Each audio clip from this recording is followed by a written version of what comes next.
Yes, ma'am. I have a question. So I have two children on the spectrum, and now knowing this information, what can I do as a mother to get this mercury reversed out of their bodies, per se? Yeah, that is one of the most common questions from audiences watching this film, and we barely touch on it in our just a little bit of recovery section at the end because there's so many dangers associated with it because of how, if you treat this the wrong way, you could make them severely worse by moving the mercury around in their brain. I mean, there's a lot of danger to this, and on purpose, we did not really go into what the treatments are because of that reason.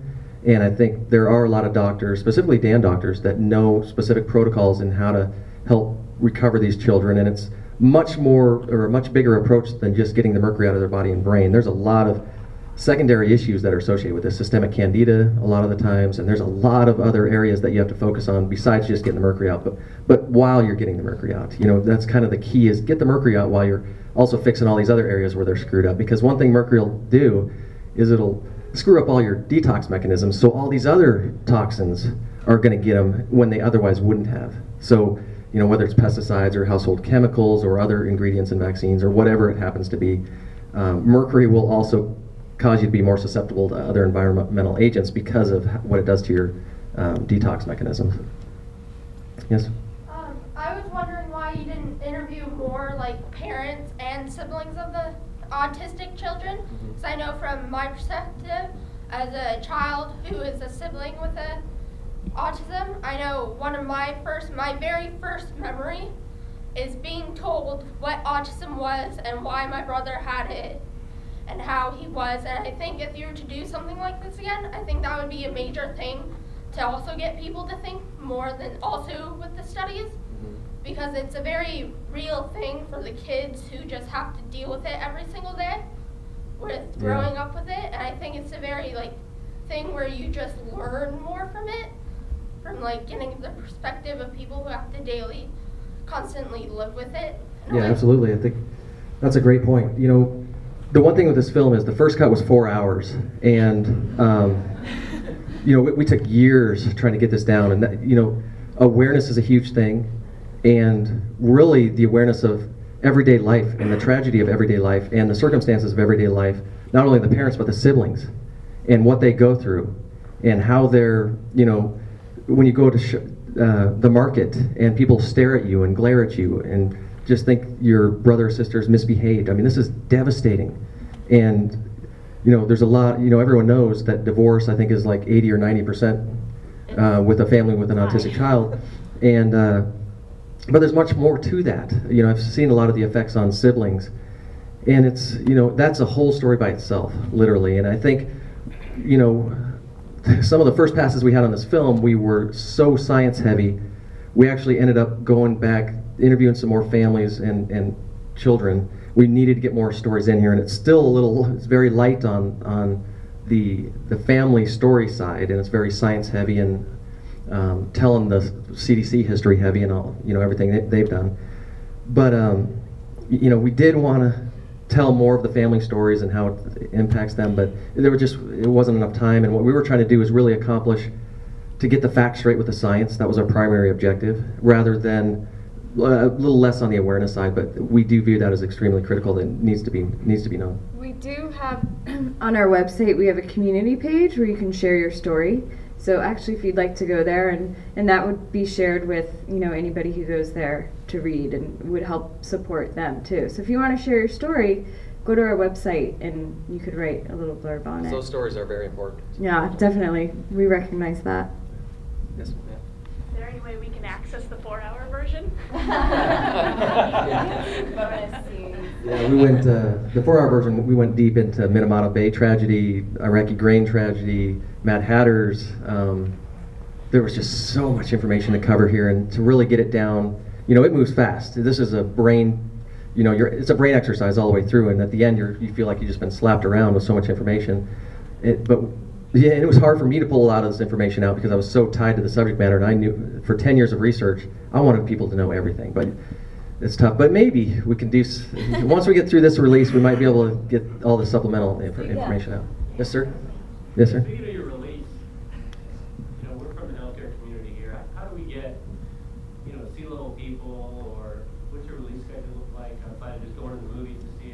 Yeah, you know, right now we're, fortunately when we were at Newport Beach Film Festival, there was a very wealthy couple in the audience that came up and wanted to fund the entire release. So, you know, that's what we're doing now. We've got a big premiere in Hollywood at the Chinese Theater on February 4th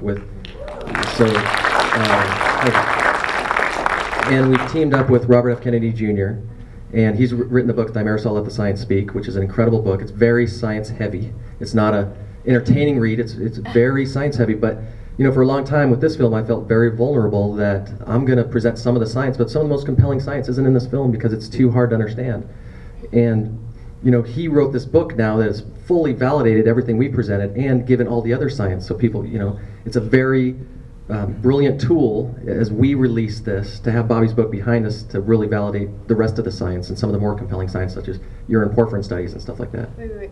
So you can go to our website, traceamounts.com, and we have the tour dates listed. You can purchase tickets straight from there. Also, we have people all over the country doing gather screenings, like regular people like yourselves are saying, we want to host this film in our town. And you just go through our website and you set it up, and you've got a screening. You have to tip a certain amount of people to go. But those are starting to pop up now all over the country. So you'll start seeing more and more, and the resource for that is traceamounts.com. And we'll be putting on, like I said, with Bobby Kennedy, we'll be putting on 5 big events, one in LA, one in Chicago, Atlanta, DC, and New York, where he'll be a part of the panel. We'll have congressmen and scientists and a lot of, like Brian Hooker will be on the panel, David Kirby will be on one of the panels. The LA panel is going to have Dr. Karima Harani, who's recovered a lot of kids, Dr. Bob Sears, Dr. Jay Gordon. So we're going to be out there, and we'll release digital in April. The woman in white, Christy. Go ahead. Christy, if I no longer trust Washington, D.C. to move on this, what can I do locally as a lobbyist to help? Yeah, that is a great question. What we're trying to do with this film, obviously the most direct route to solve this is Obama doing an executive order. That's very unlikely to happen. But we're really trying to do, yeah, that's what we're going to ask for. We're asking for it. But we're really trying to just get the information out to people so they know not to get a thimerosal loaded flu shot. And when the demand goes away, the supply goes away, and we can solve the problem just by spreading this to the public. Anybody that watches this film, I don't think, being in the right mind, they would ever go get a flu shot with thimerosal in it. And we can solve the problem if we spread this enough, and we really want to promote getting team captains to host a screening. It doesn't cost you any money. You can go sign up, pick a theater, date, time, host a screening for your family, friends, and community, and hopefully we can spread it that way and really go viral with it. And the great thing about this movie coming out in 2015 is that the presidential election is in 2016. It's very unlikely that President Obama is going to do anything. We're going to ask, but we need to make this an issue next January for the primaries. And we need at least one candidate to weigh in, and then the rest are going to have to. And we need to have a thimerosal vote, or a Mercury vote, or natural health vote, and get real serious. And I think it's a huge opportunity, and Trace Amounts can be a springboard for that.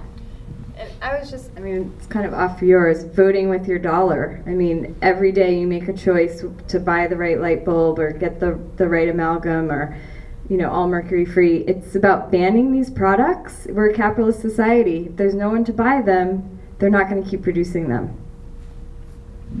Yes, sir.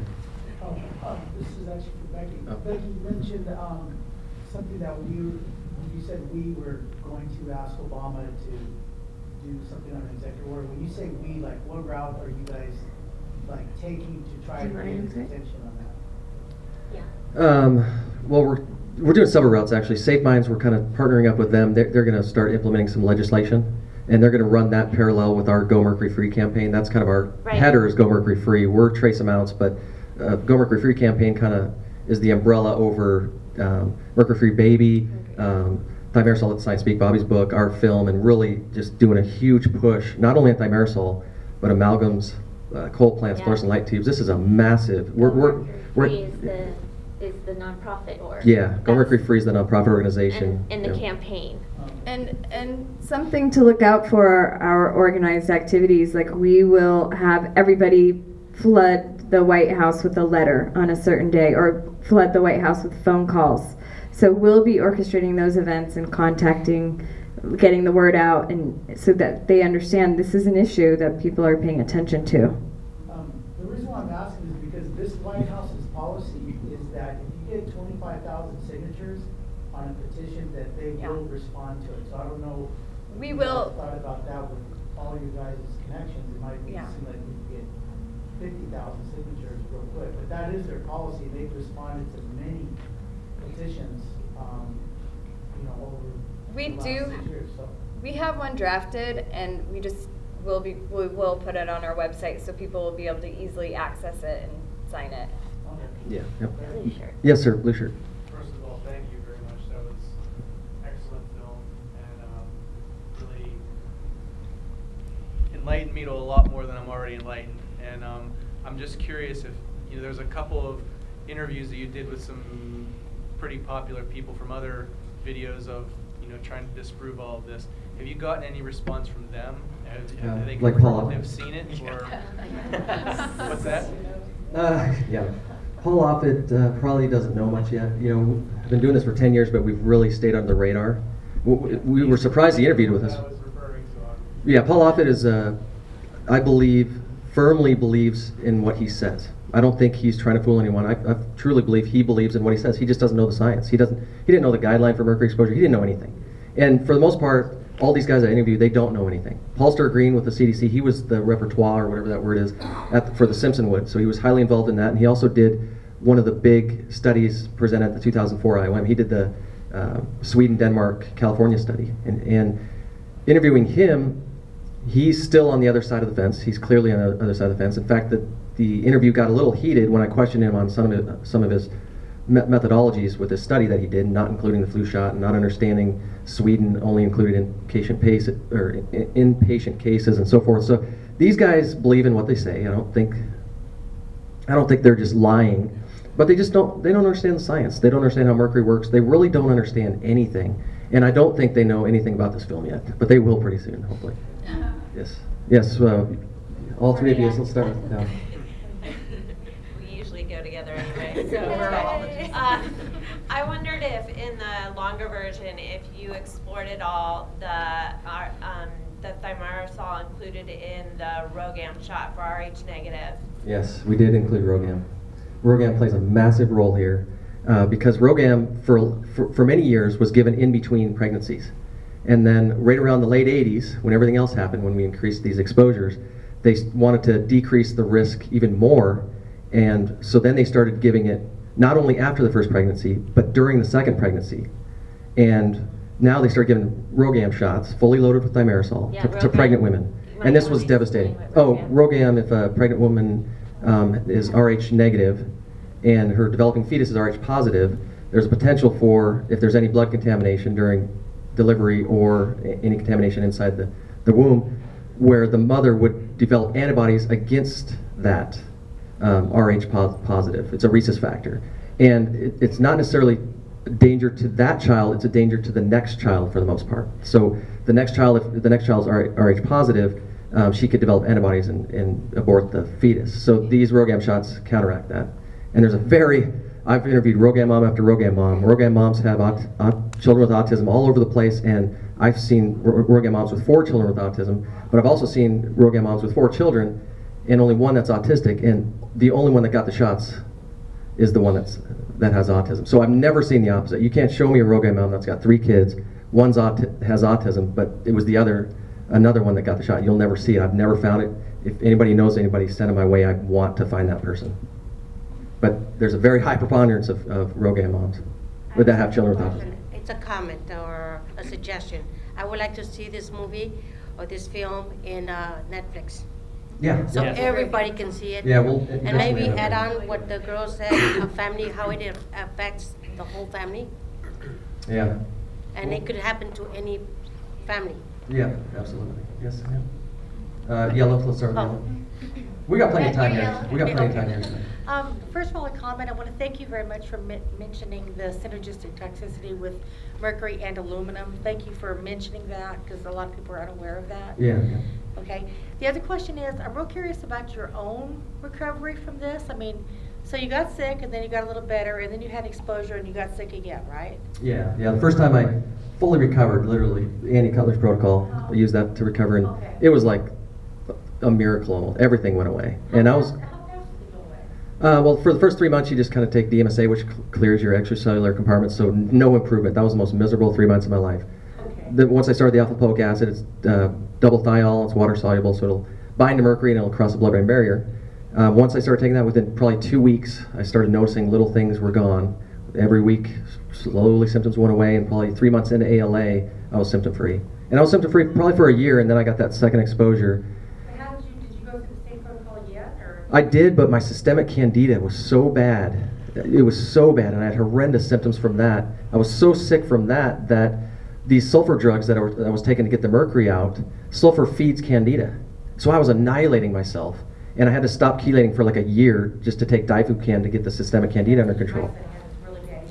Oh, it was horrid. It's horrid, and that's kind of a direct effect, or it's an indirect effect of mercury, because that's mercury's the result or the causing agent of the candida. And as long as you've got the mercury, and you're going to have the candida, but at the same time, if you're trying to get the mercury out, you're going to feed the candida. It's horrid. It's like a vicious cycle. It's just disturbing. Eventually, how I got better the second time? Yeah. You know, I tried everything, and we went on tour, and I was still sick, and I came across, I was going after the science, not only to try to figure this out, but try to get myself better at the same time. I tried Boyd Haley's OSR, which worked miracles. Oh yeah, absolutely. It's not available. It's not available. Yeah, he gave me a bunch. We stayed at his farm, and he gave me a bunch of the tubes, and I took that for a long time. But Gerson therapy, coffee enemas. You take coffee enemas, and there's the acid in the coffee that goes directly to the liver that stimulates and boosts glutathione by 700%. And that was miraculous to me. I mean, that fully pulled me out. It really did it. And I don't even use Cutler's protocol anymore because I'm so scared to feed that candida. It's like the beast. So I just routine maintenance now. I've got zero symptoms. Completely, everything's gone. I might have some ADD stuff. That's about it. Yes, ma'am? Just a quick comment and a suggestion. This is the first thing on vaccines I've ever seen or read where I did not come away wishing they talked about more stuff or wishing they had substantiated more things. That was amazing. Thank you. And my suggestion is your sequel could be on what aluminum does all by itself. Yeah, that's a whole other issue by itself. You're right. And Age of Aluminum. Have you seen that? No. There's a documentary on that. I can't remember if I actually watched that one. I know it played at Autism One when I was there. I can't remember if I watched it, but I do know there is a mercury, and I don't know, how much they went into the science. But look into it, because I know there has been a documentary done on aluminum and the effects of aluminum, and I know the people who funded that film, and because there's a lot of people that have concerns about aluminum, and it is a neurotoxin as well. I'm going to go back to you because you had your hand up for a long time. First of all, I want to know, did you file did you file with the Never did, no. vaccine? No, never did anything. I didn't even do a VAERS report. I did nothing. It's not too late. You can still do that and make it happen. Isn't there a statute? 3 years or whatever? Not for the VAERS report. Oh yeah, I can still do the VAERS, and I should have, and it's unresponsible of me not to have done that, to tell you the truth. And as far as the NVICP, has anybody contacted you with, inquiring about the information that you put together some information that was pretty objective and it was laid out pretty clearly. Has anybody from the vaccine courts contacted you so that they can use that information to I've interviewed Tom Powers, and Tom Powers is good friends with Becky. Becky was part of the Omnibus program. Tom Powers was one of the lead attorneys on that, and I interviewed him extensively, and I interviewed him about what science he was going to present, and this is before it really all went down. And I think what my approach versus what his approach, the science I present, is a different approach than what they took in the Omnibus program. And I think there was some controversy to that. I think the Omnibus, I still don't think was a fair process to begin with. I don't think it ever could have won. No, I don't think anything could have won that. Nothing could have won. They've made up their mind that vaccines do not cause autism, and as long as that word autism is connected, if you use encephalopathy, get that diagnosis, and guess what? You're going to get an award. You have autism. You have 2 children that are identical. One got a diagnosis of encephalopathy, which is an inflammation of the brain. The other one has a diagnosis of autism. Encephalopathy will be awarded, autism will not. And that's devastating. This is word semantics, and these are children. This is children's lives we're talking about. Yeah, and I haven't gone public with this, but now is, I guess, that's a better time than any.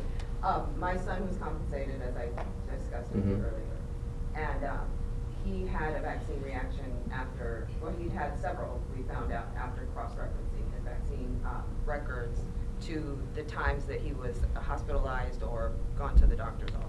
And they coincided about 48 hours or so from the time that he had his vaccine reaction, his vaccines. And the symptoms, come to find out, were, they all matched the manufacturer inserts side effects. Every single one of the vaccines that he had a documented reaction to matched the manufacturer inserts word for word. And the final one that he, that I think tipped him over to the point that he started to regress into autism, was at his 18-month vaccines. And at that point, he had regressed from 4-word sentences and being at or above his milestones to just starting to regress after about 2 months after the vaccines. His vaccine reaction lasted 6 to 8 weeks, which I found out was, I guess, the way that antigens, the way that your body reacts to the antigens in the vaccines, it takes about 6 to 8 weeks for the antibodies to develop. So his reaction lasted 8 weeks long. So they ended up, they denied all the way through, since, with all the reaction that he had, the symptoms that he was having, they denied every single thing that was going on, and they said it was every other childhood issue but the vaccine. And after that 8-week long reaction, they couldn't deny it anymore, and finally it was documented by 2 or 3 doctors. He was seen by 11 different doctors. And finally the immunologist, rheumatologist, and there was another doctor that admitted that it was a reaction to the vaccines. My case would not be picked up by any attorney because subsequently he was diagnosed with autism. Yeah, that's the trick. So, it's and crazy that was the you were only awarded. reason that they wouldn't pick it up. Finally, an attorney out of New Jersey picked it up because in your film, you had discussed, there was the topic of the tics and things. My son not only has autism, but he has immune issues. He has lots of medical conditions, and he also has OCD and tics. He has Tourette syndrome. Yeah. These were all diagnosed after the vaccine reaction. And tics are 100% associated with, there's not even a question that tics are associated with Thimerosal as well. Yeah. That's what Bill Thompson found. Even after they had excluded the susceptible population, they still found tics and speech delays in boys more than girls. Yeah. So. Yes, ma'am? Yeah. First off, I just want to really thank you we're all chiropractors. Sorry. I'm sorry. Okay. And we've been telling our patients this for 20 years, and we really encourage people to know this information, and we support you in any way that we can. And our question to you was, how is there a way that you want to see people having diagnostic equipment to tell their patients if they have mercury poisoning? What's your Well, that is the hardest thing because and again, that goes back to mercury being so, the master, because the real true test to figure out if you have problems with mercury is a brain biopsy when you're dead. Because the problem is when you get an injection, let's just take, you get a flu shot, and it's ethyl organic mercury can cross any membrane, go right into your brain. And what happens is, over a period of time, your body deethylates it into an inorganic form. The inorganic form locks in. So organic can wash in and out.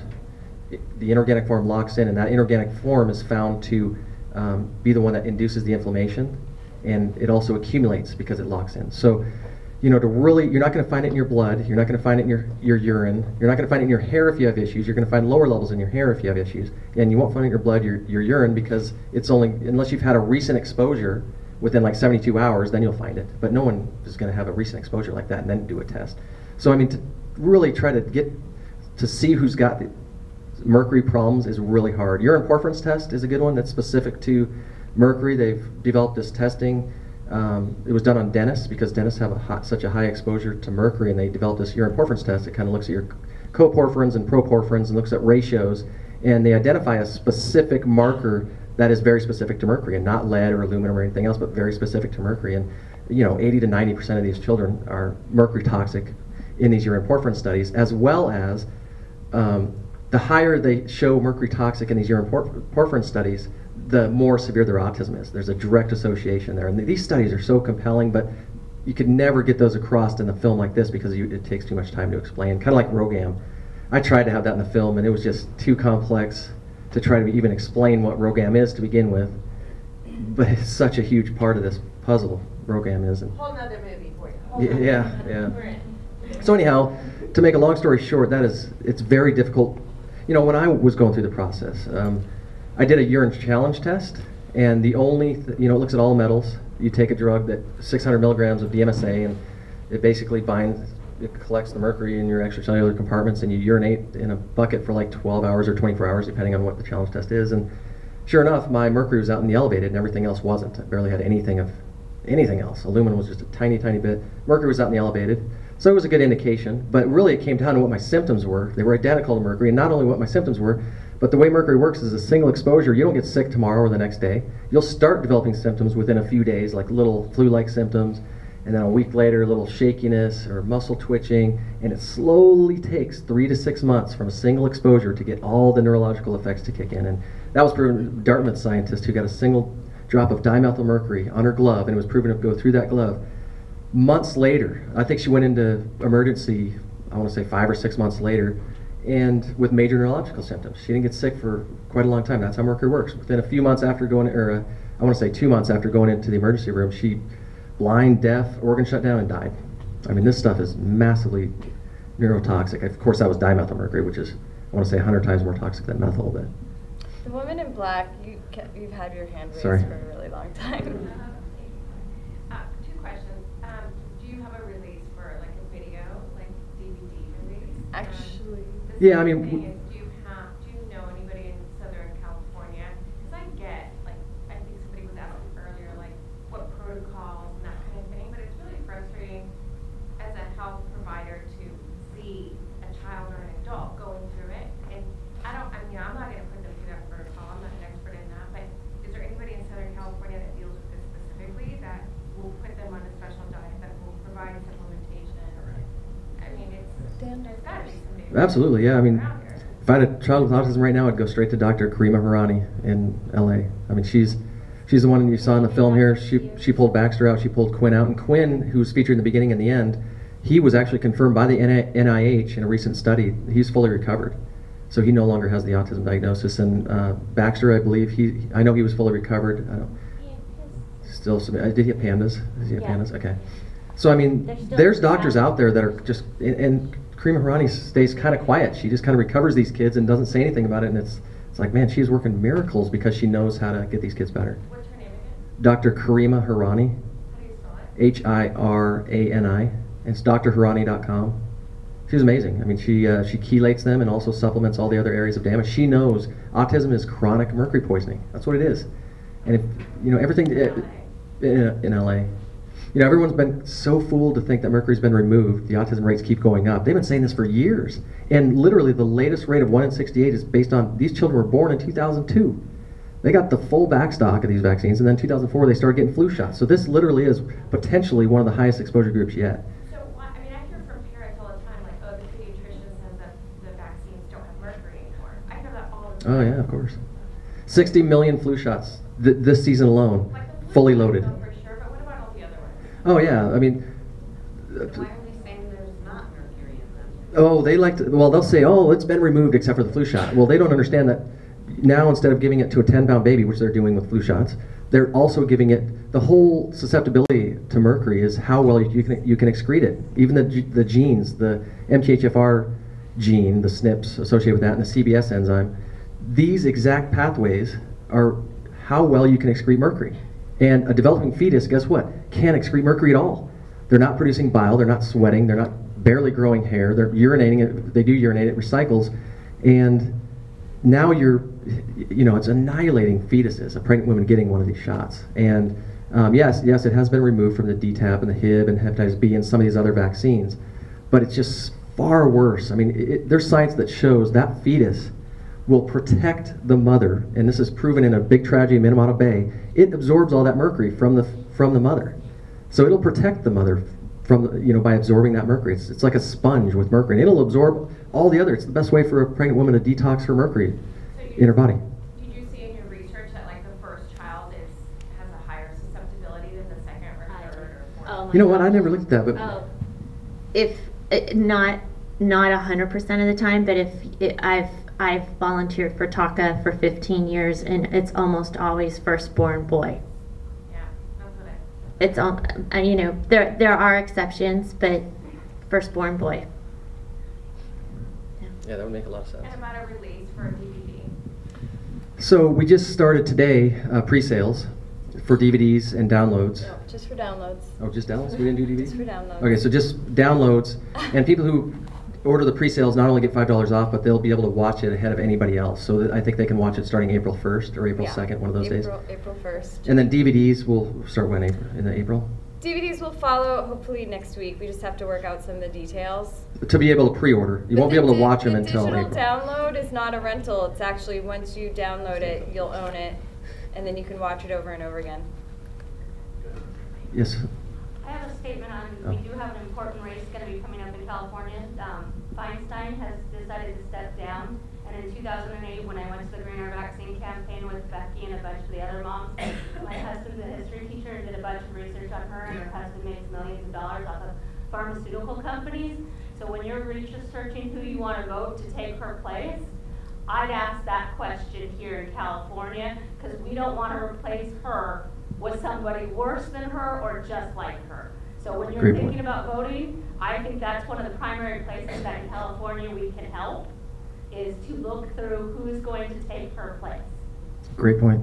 Thank you. I wanted to add a comment. I didn't realize this until after I had already spoke. But I remember when I had received my last vaccine. I remember before I was just like every other memory I had before getting that. I had so much energy. I loved being outside. As soon as I got that vaccine, I felt like all the energy just leave my body. I had no desire to go back outside, no desire to go like do stuff. It just like depleted, just like felt like a balloon, just like lost all its air, and just like kind of was no longer wanted to be used or usable. Yeah. Yeah, I'm sorry to hear that. I don't know. The energy cells, the Mitochondria. Mitochondria. Yeah, I mean, Mitochondria issue. yeah, mitochondria is definitely related to autism as well. So the mitochondria is kind of the energy-producing factory of cells. And in fact, I just saw a latest SafeMind study that showed, and there's been a lot of studies that show mercury really specifically targets that mitochondria and causes that mitochondrial dysfunction. That the U.S. Court of Federal Claims said that, you know, Hannah Poling had a pre-existing mitochondrial dysfunction. Well, guess what causes that mitochondrial dysfunction? And also her autism. In the blue.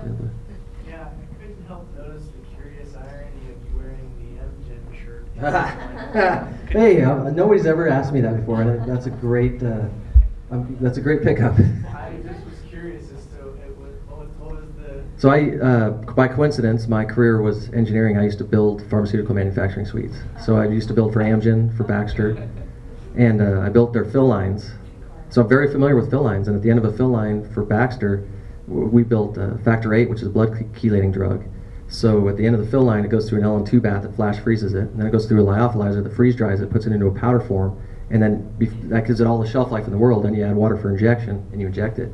So I always wanted to kind of get to the bottom of, can we add those 2 extra steps for vaccines? I've talked to Engley about it. He seemed to think we could, but I've also talked to Hooker, and he seems to think we can't. I've never really got to the bottom of it, and that would make all the sense in the world, have a powder form that gives you all the shelf life, and then just water for injection to make it a liquid again. Lends exponentially more credibility to everything that was done, so keep that answer as verbatim the way that you just said it. Okay, all right. Yeah.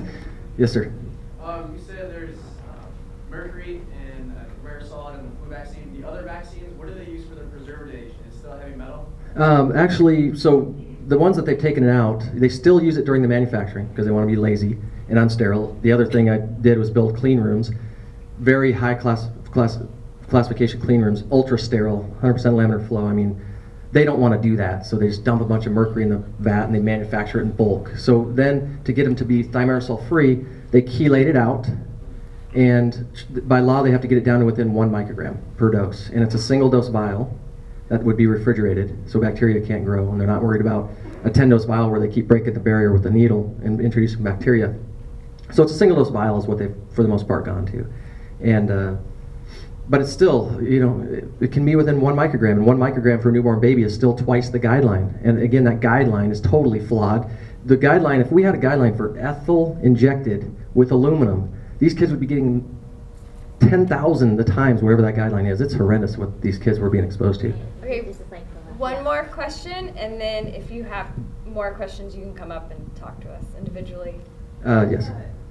Question: is there a known statistic for how many kids who have autism have are Rh negative or have Rh negative parents versus with just the flu? Because I was given the flu shot. I was given 2 Rogaine shots. Oh My my second gosh. child, I refused the Rogaine after finding out that she was Rh negative also, and with my help of my friends and stuff, you know, just got educated about the Rogaine shot. So I was just curious if there was a statistic or how many parents are Rh negative here that have kids with autism. Because I'm finding a lot of my friends, Yeah. I'm like, we're like this rare blood type, and I'm like, oh, there's so many of us, you know. Well, I do know that Stephanie Cave, they looked at the children in their clinic, and I can't remember the stat, but it was a very high figure of their autistic children with autism in their clinic were Rogaine moms. I mean, an astronomical percentage. Now, of course, Johnson & Johnson, who created the, you know, who was a manufacturer of the Rogaine shot, did their own study that ruled Rogaine out as a cause of autism. But no, I don't know if that study's been done, but Stephanie Cave, I do know, and I can't remember the percentage. In my interview, I've got it. I could relook the transcript, but there was a serious high percentage of the children in her clinic that had a mom that was a Rogaine mom. There was an article in Mothering Magazine, I believe it's from 2001, I still have it, I can get it to Becky. That'd be great. Yeah, that's Rogaine. I would love to dig into that further because I've always been so fascinated by these Rogaine moms who have 4 children on the spectrum, or 3 children on the spectrum, and the one that's not on the spectrum was the only one that didn't get the shots. I mean, there's such a clear connection there with Rogaine shots. Thank you all for coming. We really appreciate it. Go to traceamounts.com for more information. We have videos, we have resources, and it will just get bigger and bigger with every passing week as we add information, and to share your own story as well. And if you have more questions, you can come up, talk to us. Thank you. Thank you. Thank you.